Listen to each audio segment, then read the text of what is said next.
ముఖ్యంగా ఈ యొక్క ద్వాదశ రాశులలో ప్రప్రథమంగా మేషరాశి వారి యొక్క మాస ఫలితములు.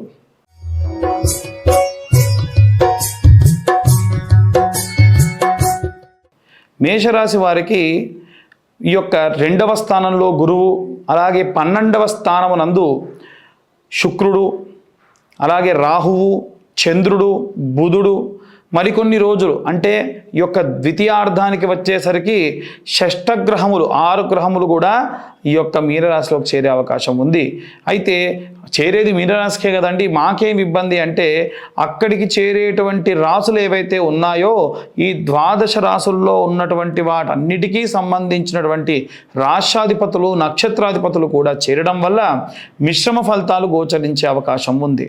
ముఖ్యంగా మేషరాశి వారి విషయానికి వస్తే విద్యార్థుల విషయంలో చూసుకున్నట్టయితే నేత్రములకు సంబంధించినటువంటి బాధ, నేత్రములకు సంబంధించినటువంటి విపరీతమైనటువంటి చక్షుదోష పీడితములు అధికంగా వచ్చేటువంటి అవకాశం ఉంది. అలాగే గృహిణుల విషయానికి వస్తే వీరు సాధారణంగా ఇంట్లో ఉండేటువంటి వారితోని తగువులు పడడము, అధికమైనటువంటి వాగ్వివాదానికి దిగడము, మానసికమైనటువంటి ఆందోళన, ఒత్తిడి, ఎవరైతే వీరు మధ్య వయస్కులు అలాగే టీనేజ్ దాటినటువంటి వాళ్ళైతే రాహుదశ కాలం నడుస్తూ ఉంటుంది. కాబట్టి చక్షుదోషములు అనేటువంటివి ఈ యొక్క రాశి వారికి ఈ యొక్క వయసులో ఉన్న వారికి అధికంగా ఉండేటువంటి అవకాశములు ఉన్నాయి. దీని తర్వాత ఎవరికైతే అంటే కాస్త వృద్ధాప్యం ఉంటుందో వారికి గురుదశ కాలం నడుస్తూ ఉంటుంది. ఇవన్నీ కూడా గోచార రీత్యా చెప్తున్నాం కాబట్టి మీ జాతక రీత్యా గనక గురువు ఉచ్చస్థితిలో ఉంటే, అలాగే రాహువు కానీ శుక్రుడు కానీ ఉచ్చస్థితిలో ఉంటే ప్రశాంతమైనటువంటి వాతావరణం ఉంటుంది. కానీ 90% వరకు కూడా ఈ మాసమునందు ఈ రాశి వారికి, అందులో గృహమునందు ఉండేటువంటి గృహిణులకి, విద్యార్థులకి శారీరకమైన నేత్రములకు సంబంధించిన బాధ అధికంగా ఉండేటువంటి అవకాశం ఉంది.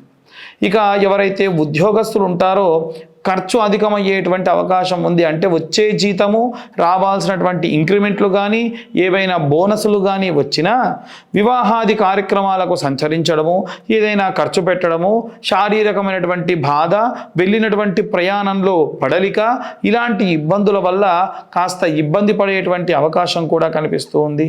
ఎవరైతే వ్యాపారానికి సంబంధించిన విషయాల్లో అధికంగా ఉన్నారో వ్యాపారానికి సంబంధించినంత వరకు కూడా ఎవరైనా సరే మాట వినకుండా ఒంటెద్దు పోకడగా వెళ్ళడం కానీ, ఏవైనా సరే పనులు చేసేటప్పుడు ఎవరైనా ఆక్షేపించినా సరే, ఏదైనా ప్రమాదం ఉందని కనీసం గ్రహించకుండా వెళ్ళినా కానీ విపరీతమైనటువంటి ఇబ్బంది కలిగేటువంటి అవకాశం ఉంది. కాబట్టి మీరు తెచ్చేటువంటి వస్తువులు కానీ, వ్యాపారానికి సంబంధించిన వస్తువులు కానీ ఏవి ఇబ్బంది పడతాయి, ప్రయోగాత్మకంగా ఉన్నాయో వాటి జోలికి వెళ్లకుండా ఉండడం మంచిది. అలాగే సినీ రాజకీయ రంగాల్లో ఉన్నటువంటి వారి విషయానికి వస్తే తొందరపడి ఒక మాట అని చాలా ఇబ్బంది పడేటువంటి పరిస్థితులలోకి ఈ యొక్క సినీ రాజకీయ రంగాల్లో చిన్న స్థాయి నుండి పెద్ద స్థాయి వరకు అందరూ వెళ్ళేటువంటి అవకాశం ఉంది. అలాగే చూసుకున్నట్టయితే ఈ యొక్క సినీ రాజకీయ రంగాల వారే కాకుండా ఎవరైతే కోర్టుల చుట్టూ తిరిగేటువంటి వారు ఉన్నారో, విడాకుల గురించి కానీ ఏదైనా కేసులలో ఇరుక్కున్న వాళ్ళు కానీ చండీపరాదేవతని కొలవడం కానీ, అమ్మవారి దర్శనం కానీ చేసుకోవడం ఉపశమనాన్ని ఇస్తుంది. అవుట్ ఆఫ్ కోర్టు తీర్చుకునేటువంటివి ఏవైనా ఉంటే శీఘ్రం వాటి యొక్క పనిని చేసుకోవడం చాలా చాలా ఉత్తమం.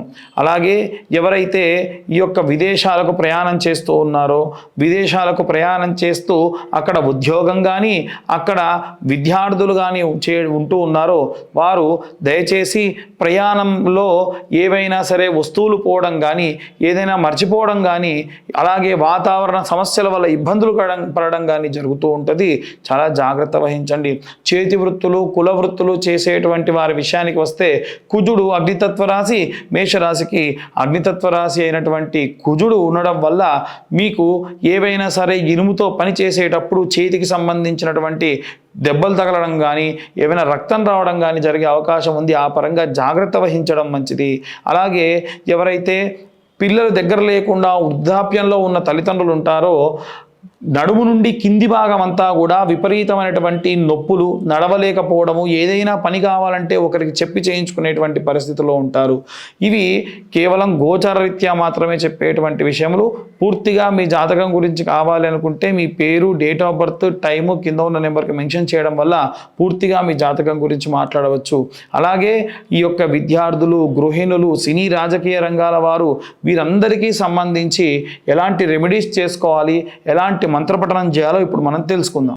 మనకు విద్యార్థులు, గృహిణులు, సినీ రాజకీయ రంగాల వారు, ఉద్యోగులు, వ్యాపారులు, అలాగే రైతులు, చేతి వృత్తులు, కుల వృత్తులు చేసుకునేటువంటి వాళ్ళు, వివాహం కోసం ఎదురు చూస్తున్నటువంటి అమ్మాయిలు కానీ అబ్బాయిలు కానీ, అలాగే ఎవరైతే విదేశాలకు వెళ్ళి చదువుకోవాలి, ఉద్యోగం చేసుకోవాలి అనుకుంటూ ఉన్నారో, అలాగే ఎవరైతే పిల్లలు దగ్గర లేకుండా ఉన్నటువంటి, వృద్ధాప్యంలో ఉన్నటువంటి, ఏజ్లో ఉన్నటువంటి వాళ్ళు ఎవరైతే ఉన్నారో వారందరూ ఎలాంటి మంత్రపఠనం చేయాలి, ఎలాంటి రెమెడీస్ చేసుకోవాలనే విషయాన్ని ఇప్పుడు మనం తెలుసుకుందాం.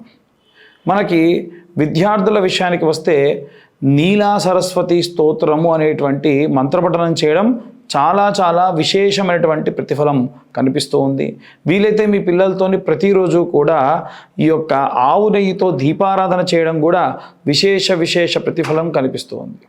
అలాగే ఎవరైతే ఈ యొక్క ఇంట్లో ఉండేటువంటి గృహిణులు ఉన్నారో ఈ మాసమంతా కూడా, ఎందుకంటే మాసాంతానికి వచ్చేసరికి షష్ఠగ్రహ కూటమి కారణం వల్ల విపరీతమైనటువంటి ఇంట్లో రకరకాలైనటువంటి మార్పులు జరగడం వల్ల ప్రతి నిత్యము ఒక శుక్రవారం నుండి ప్రారంభించి చిన్న గౌరమ్మను చేసుకొని అమ్మవారిని మీ యొక్క పూజా గదిలో ఉంచుకొని శ్రీమాత్రే నమః అనేటువంటి మంత్రాన్ని వీలైనన్ని సార్లు, అధమంలో అధమం 11 సార్లు చదువుతూ ఆ కుంకుమార్చన చేయడం వల్ల ప్రతిరోజు మీరు ఏ పనికి వెళ్ళినా నిత్యము ఆరాధన చేసిన తర్వాత ఆ కుంకుమను ధరించడం వల్ల కూడా విశేషమైనటువంటి ప్రతిఫలం దక్కుతూ ఉంది.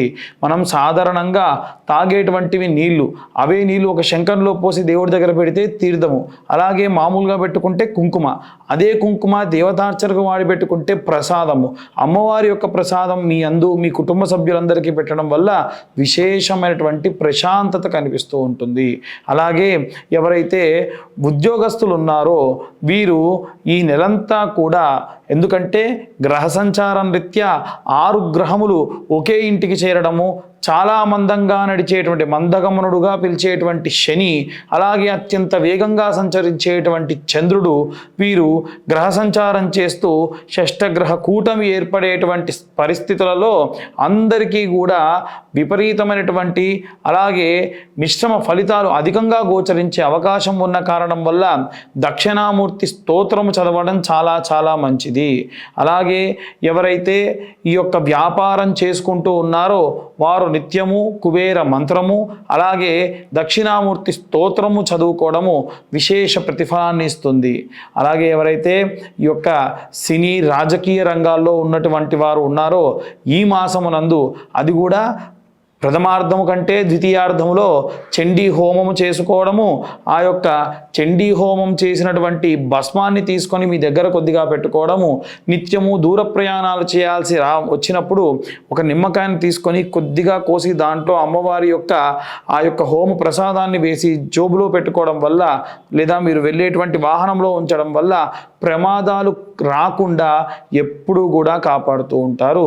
అలాగే ఎవరైతే ఈ యొక్క చేతి వృత్తులు, కుల వృత్తులు చేసేటువంటి వారు ఉంటారో మీ యొక్క కులదేవతారాధన మానకుండా ఉండడం మంచిది. వీలైనంత వరకు కూడా ఎప్పుడూ చాలా ప్రశాంతమైనటువంటి వాతావరణంలో అమ్మవారి ఆరాధన, అలాగే మీ యొక్క కులదేవతకు లేదా మీ గ్రామ దేవతకు వారి రోజులలో, అంటే ఉదాహరణకు ఎల్లమ్మ తల్లిని పూజించేటువంటి వారైతే మంగళవారం నాడు, పోచమ్మను కానీ లేదా ఉప్పలమ్మను కానీ పూజించేటువంటి రైతులు, గ్రామాలలో ఉండేటువంటి వాళ్ళు ఆదివారం నాడు ఒక కొబ్బరికాయ నివేదనగా అమ్మవారికి పెట్టుకోవడము చాలా విశేషమైనటువంటి శక్తినిస్తుంది. అలాగే వివాహం కోసం ఎదురు చూసేటువంటి ఆడపిల్లలు కానీ మగపిల్లలు కానీ ఈ మాసమునందు ఏవైనా సరే నిర్ణయములు, ప్రయోగాత్మకమైన నిర్ణయములు తీసుకోవడం కానీ, తెలవనటువంటి వారి యొక్క సంబంధం వచ్చినప్పుడు అనుకూలమైనటువంటి సమాధానం ఇవ్వకుండా ఆచితూచి నిర్ణయం తీసుకోవడం మంచిది. మనకు అమ్మాయిలైతే వరపాశుపతమని, అబ్బాయిలైతే కన్యాపాశుపతము అనేటువంటి హోమం జరుగుతుంది. అలాంటి హోమాన్ని నిర్వహించుకొని మీరు ఆ యొక్క పూజాధికృతులలో పాల్గొనడం వల్ల శీఘ్రము వివాహం అయ్యేటువంటి అవకాశం ఉంది. ఇవన్నీ కూడా గోచార రీత్యా చెప్పేటువంటి విషయములు మాత్రమే. మీరు మీ యొక్క స్వతహాగా మీ జాతకం తెలుసుకోవాలనుకుంటే మీ యొక్క పేరు, date of birth, time, place ఇవన్నీ కూడా కింద ఉన్న నెంబర్కు పంపించడం వల్ల పూర్తిగా మీ జాతకం విశ్లేషణతోని 60 నుండి 70 పేజీల్లో విశ్లేషణతో చెప్పడం జరుగుతుంది. ఈ 2025వ సంవత్సరంలో 2025 మాత్రమే తీసుకొని మీకు జాతకం విశ్లేషణగా చెప్పడం కూడా జరుగుతుంది. అలాగే ఎవరైతే ఈ యొక్క కోర్టుల చుట్టూ తిరుగుతూ ఉన్నారో, అంటే కోర్టు వ్యవహారాలు, గొడవలు, విడాకులు వీటి గురించి తిరుగుతూ ఉన్నారో, దుర్గా కవచం చదువుకోవడం చాలా మంచిది. ఈ దుర్గా కవచం చేయడం వల్ల అమ్మవారు ఎప్పుడూ మీ చుట్టూ ఒక రక్షణా వలయంలా ఏర్పడుతూ ఉంటారు. అలాగే మీ దగ్గరలో ఉన్నటువంటి కాళీమాత దేవాలయానికి వెళ్ళి ఈ యొక్క విదేశాలకు వెళ్ళేటువంటి విద్యార్థులు కానీ, ఉద్యోగస్తులు కానీ, కోర్టు వ్యవహారాల్లో వెళ్ళేటువంటి వారు వీరందరూ కూడా అమ్మవారి దగ్గర పూజించినటువంటి కుంకుమను తీసుకొని ఒక పేపర్లో వేసుకొని పొట్లంగా కట్టుకొని మీ దగ్గర ఉంచుకొని వెళ్ళడం వల్ల చాలా ప్రశాంతంగా ఆ యొక్క కార్యక్రమాలు పూర్తి కావడము, ఎటువంటి ప్రయాణాల్లో ఇబ్బందులు కానీ, వెళ్ళిన తర్వాత ఎటువంటి ఇబ్బందులు జరగకుండా అమ్మవారి యొక్క కృపా కటాక్షాలు ఎప్పుడూ కాపాడుతూ ఉంటాయి. అలాగే ఎవరైతే వృద్ధాప్యంలో ఉన్నారో వారు ఈ యొక్క కాలభైరవాష్టకాన్ని నిత్యము చదువుకోవడం మంచిది. లక్ష్మీనారసింహ కరావలంబ స్తోత్రము చదువుకోవడం మంచిది. శారీరకమైనటువంటి బాధ, దగ్గర ఎవరూ లేకుండా ఇబ్బంది పడడము, ఈ యొక్క ఏజ్ ఎక్కువ ఉన్నటువంటి వారికి చాలామందికి చాలా రకాలైనటువంటి ఇబ్బందులు వచ్చే అవకాశం ఉన్నాయి.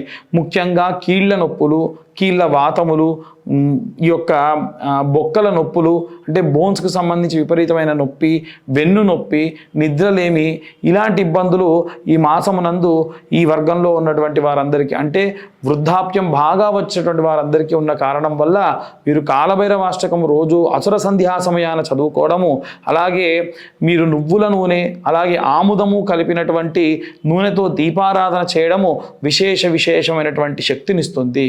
కాబట్టి వీరందరూ కూడా మీ యొక్క గోచార రీత్యా మాత్రమే చెప్పడం జరుగుతుంది. పూర్తి జాతక విశ్లేషణ కావాలి అని అంటే కింద ఉన్న నెంబర్కి కాంటాక్ట్ చేయొచ్చు, మీ యొక్క జాతకం గురించి తెలుసుకోవచ్చు. ఇవి ఈ యొక్క మార్చి నెల యొక్క మాస ఫలితములు.